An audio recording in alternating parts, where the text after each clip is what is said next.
एक कौवा था। एक दिन वह बहुत दुखी बैठा था। उसकी ऊर्जा जैसे खत्म हो चुकी थी।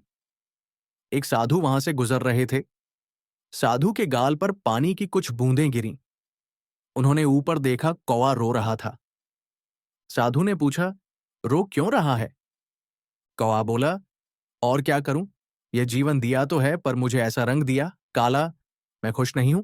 मेरे जीवन में तकलीफ ही तकलीफ है। मेरा आत्मविश्वास भी टूट चुका है। साधु ने पूछा, कौन सी तकलीफ? कौवा बोला, मैं जहां भी बैठता हूं, लोग मुझे देखकर कांव कांव कहकर उड़ाते हैं। कोई मुझे पालता नहीं। क्या आपने कभी देखा कि किसी ने कौए को घर में रखकर 2 रोटियां खिलाई हों? नहीं।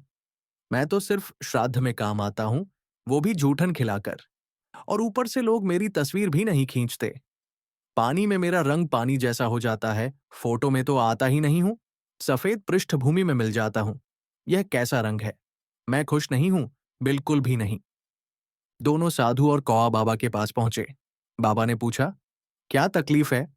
कौवा बोला, महाराज, अगर मुझे फिर से बनने का मौका मिले तो मैं कुछ और बनना चाहता हूं। शायद तब मुझे सफलता मिले। भगवान ने पूछा, क्या बनना चाहता है? कौवा बोला, तोता बना दो। कैसी चोंच, कितना सुंदर रंग। लोग उसे पालते हैं, मिट्ठू मिट्ठू बुलाते हैं, बादाम तक खिलाते हैं। बस प्रभु, एक बार तोता बना दो। शायद उसकी प्रेरणा और रंग से मेरी जिंदगी बदल जाए। भगवान ने उसकी इच्छा पूरी कर दी और बोले, जा, एक बार घूमा। अब साधु और कौवा भागते हुए तोते को ढूंढने लगे। एक जंगल में एक पेड़ पर बहुत सारे तोते थे। पेड़ के 3-4 चक्कर लगाने के बाद आखिरकार असली तोता मिला। उन्होंने कहा, तोते भाई, क्या मस्त जिंदगी है तुम्हारी। वाह, कैसी लाल चोंच, कितना सुंदर शरीर, क्या रंग रूप। लोग तुम्हें पालते हैं, खिलाते पिलाते हैं, बादाम तक देते हैं। कितनी खुशहाल जिंदगी है तुम्हारी। तोता बोला, कौन बोला खुश हूं मैं भी दुखी हूं। उन्होंने पूछा, तुझे क्या तकलीफ है? तोता बोला, तुम पेड़ के 4 चक्कर लगा आए, तब जाकर मुझे देखा। हरे में मैं मिलता ही नहीं हूं। ये कैसा रंग है? पेड़ में घुल मिल जाता हूं। कोई मुझे साफ साफ देख ही नहीं पाता। मेरा ध्यान भी भटक जाता है। मेरी एकाग्रता भी कम है। अब तीनों वापस भगवान के पास पहुंचे। भगवान ने पूछा, अब क्या चाहिए? तोता बोला, महाराज, एक मौका और दे दो। मुझे मोर बना दो। वह कितना सुंदर होता है। नेशनल बर्ड है, लोग उसके नाचने का इंतजार करते हैं। जब घटा बरसती है और मोर नाचता है, लोग दीवाने हो जाते हैं, फोटो लेते हैं। क्लासों में भी पढ़ाया जाता है। अगर मौका मिले, मैं मोर बनना चाहूंगा। शायद उसमें अनुशासन और खुशी दोनों हो। भगवान ने कहा, ठीक है, मैं तीनों को मोर जैसा बना देता हूं, लेकिन एक बार जाके देख लो। तीनों भागे भागे मोर ढूंढने निकल पड़े। आखिरकार उन्हें एक मोर मिला। उन्होंने कहा, मोर भाई, क्या जिंदगी दी है भगवान ने।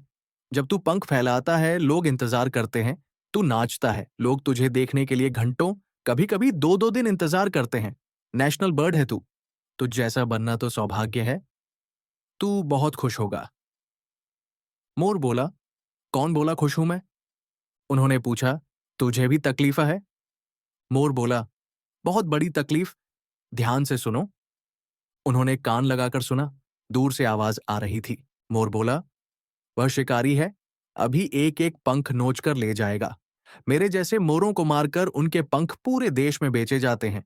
लोग अपने घर सजाते हैं, पर पंख तब मिलता है जब मोर मारा जाता है। यह कैसी जिंदगी है? हम तो हर घंटे खतरे में रहते हैं। यहां कोई उत्पादकता, कोई शांति नहीं है। उन्होंने पूछा, तो तेरे हिसाब से सबसे खुश कौन है?